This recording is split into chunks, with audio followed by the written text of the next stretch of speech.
Good evening. Thank you for joining us. The lead detective in the investigation of the 1997 John Hartman homicide continued his testimony today in Fairbanks in the hearing for the 4 men convicted of killing Hartman. Stephanie Woodard reports. This examination for Detective Aaron Ring continued today with many questions from the lawyers who represent the Fairbanks 4. Most of the testimony centered on alleged errors made during the course of the investigation. This is a fairly significant mistake because this is the first time that Marvin Roberts' name comes up in the police report, right? Yes, and his name hadn't come up in the investigation yet. It's just the two of them that he's talking about.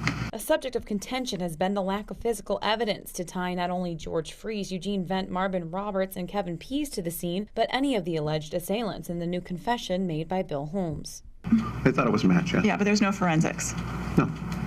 And there was no forensics on the sexual assault yet either, was there?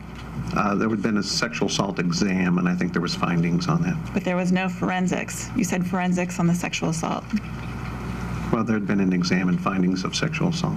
According to testimony, it took less than 3 days for the Fairbanks police detectives to make 4 arrests in the case, and it was taken to grand jury for indictment in less than a week. Other suspects being sought after that point in time? We were still doing investigations. There were 4 suspects arrested, though, and we didn't think there were any more at that point.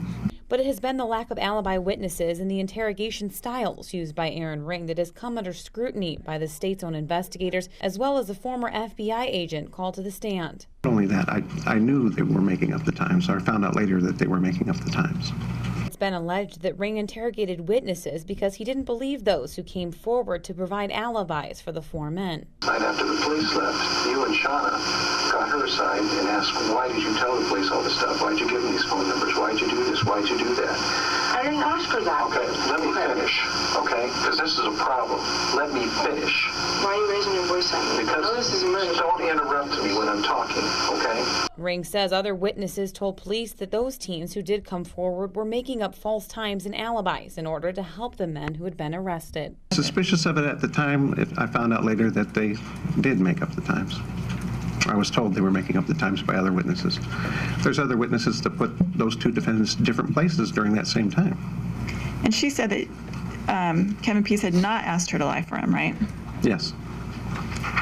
This is Stephanie Woodard reporting.